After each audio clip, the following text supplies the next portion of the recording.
घराण्याने दिलेली आहे, ज्या घराण्याने ती काँग्रेस आहे. इंदिरा गांधींनी दिली. शरदचंद्र पवार साहेबांचा सत्कार या ठिकाणी करायचा. काका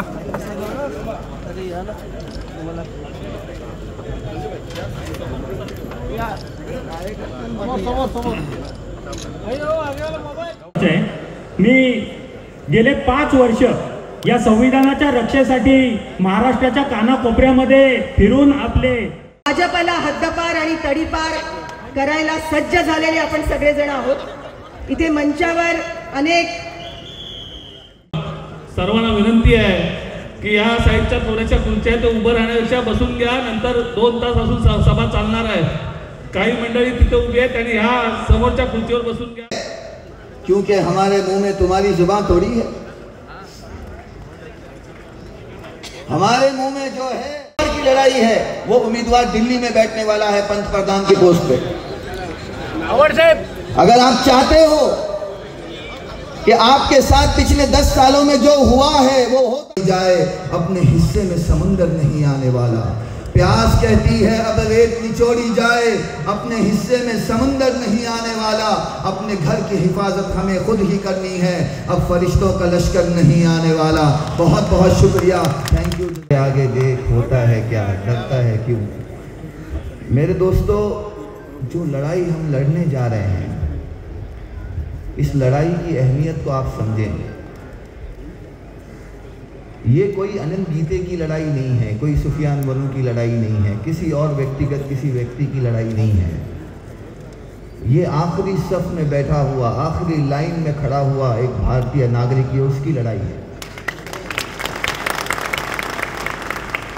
आपको आने वाले दिनों में ये तय करना है कि इस देश में भारत का डॉक्टर बाबा साहब अम्बेडकर का लिखा हुआ संविधान रहेगा या किसी की अपनी जातिवाद रहेगी, मनुवाद रहेगी और नफरत की दीवार रहेगी. यह आपको तय करना है. जगामध्ये कोकणातले जेवढे मुस्लिम माणसं आहेत त्या लोकांची एक संस्था आहे इंटरनॅशनल वर्ल्ड. ती फेडरेशन कोकणामध्ये सगळीकडे काम करते. मराठी आणि तशा परिस्थितीमध्ये तुम्ही 10 लोकांनी जरी मतं टाकलीत तरी त्याच्यामध्ये घोळ होण्याचे अगदी 100% खात्री. एका मुसलमानांना तरी मंत्री बनवलं नसतं. लोक एका गोष्टीचं 10 गोष्टी बनवतात. आणि हे जे मीडिया आता झालेला, हा मीडिया जो इलेक्ट्रॉनिक मीडिया आणि हा मीडिया जो आहे, हा एकदम विषारी मीडिया आहे. मी आता इथे काय बोलतो याच्यामध्ये सुद्धा तुम्हाला बदली करून काहीतरी एखादी वेगळी स्पीच तुम्हाला बघायला मिळेल. त्याच्यामुळे त्याच्यावरती विश्वास ठेवायला नाही पाहिजे खरं म्हणजे. पण आपण दुर्दैवाने ठेवतो. कारण झालं असं की जास्तीत जास्त जवान लोक जी आहेत आपली पोरं, ही आई वडिलांपेक्षा मोबाईलशी जास्त निगडीत आहेत.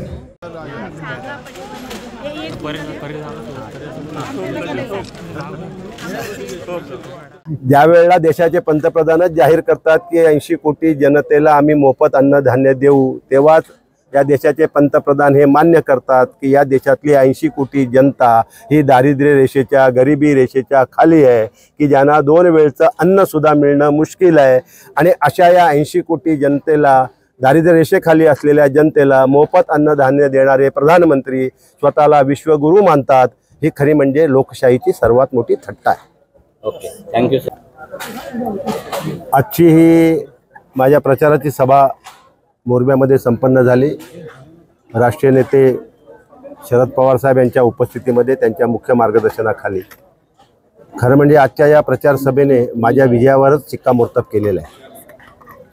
त्यामुळे एक प्रकारे ही आजची प्रचाराची सभा नसून विजयाची सभा झाली असं चित्र आजच्या या सभेने या ठिकाणी आपल्याला पाहायला मिळालं. सर, आपण निवडणुकीचं मतदान होण्यापूर्वीच आपण विजयाचा आकडा किती मतांच्या फरकाचा असेल हे देखील जाहीर केलं. ते नेमकं काय? खरं म्हणजे माझा विश्वास रायगडमधल्या जनतेवर आहे, माझा विश्वास रायगडमधल्या मतदारांवर आहे. आणि ज्याप्रमाणे रायगडच्या मतदारांकडून मला प्रतिसाद मिळते, उत्स्फूर्त प्रतिसाद, तो पाहिल्यानंतर आणि ज्या तऱ्हेनं इंडिया आघाडीमध्ये अतिशय उत्तम असं मनोमिलन झालेलं आहे आणि सगळे इंडिया आघाडीचे घटक पक्ष आता एका दिलानं एका विचारानं या निवडणुकीत उतरलेत.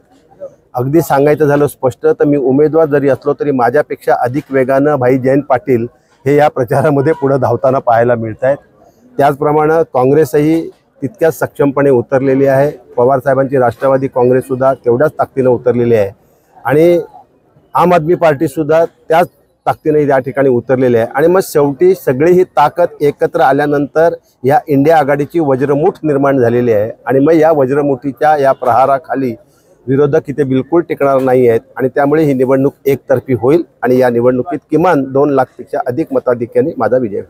सर, सुनील तटकरेंच्या आजवरच्या राजकीय प्रवासामध्ये विजयामध्ये मुस्लिम असतील किंवा SC ST NT VJNT असतील, OBC आगरी कोळी तेळी माळी भंडारा बांधव असतील, हा सगळा समूहाचा जो वर्गाचं मतदान व्हायचं आता ते मतदान आहे ते आपल्या पारड्यात पडेल असं वाटतंय का? खरं म्हणजे या सगळ्या समाजाला आज पश्चाताप होतोय कारण तटकरेंनी त्यांचा विश्वासघात केलेला आहे.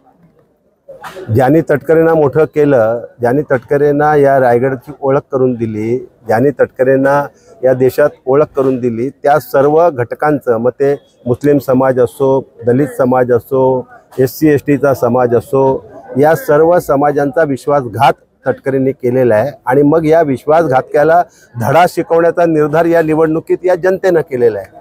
सर, शरद पवार साहेबांनी आपल्याला आशीर्वाद या ठिकाणी दिलेले आहेत. सभेच्या माध्यमातून निवडून आणण्याचं आव्हान केलेलं आहे रायगडच्या जनतेला.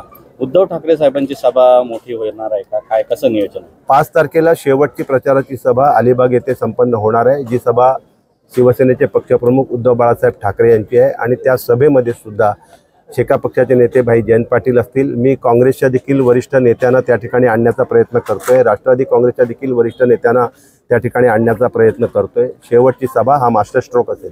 सर, डॉक्टर बाबासाहेब आंबेडकरांनी 2014चा विचार केला तर सुनील तटकरेंना देखील त्यांच्या प्रतिस्पर्धी साधर्म्य व्यक्तींचा या ठिकाणी फटका बसला होता. या वेळेला देखील 2 अनंत गीते रिंगणात उतरले, काय सांगाल? नाही, कोण रिंगणात उतरले याच्याशी काही मला कर्तव्य नाही आहे कारण आपण लोकशाही मानणारी लोक आहोत आणि या देशात लोकशाही असल्यामुळे आचार स्वातंत्र्य, विचार स्वातंत्र्य, मत स्वातंत्र्य सगळं स्वातंत्र्य लोकशाहीने आपल्याला दिलं आहे. त्यामुळे इथल्या प्रत्येक नागरिकाला निवडणूक लढवण्याचा अधिकार आहे आणि म्हणून माझं नाव साधर्म्य असलेले जर कोणी उमेदवार असतील तर त्याला विरोध करण्याची काही आवश्यकता नाही, त्याची चिंतासुद्धा काही करण्याची आवश्यकता नाही.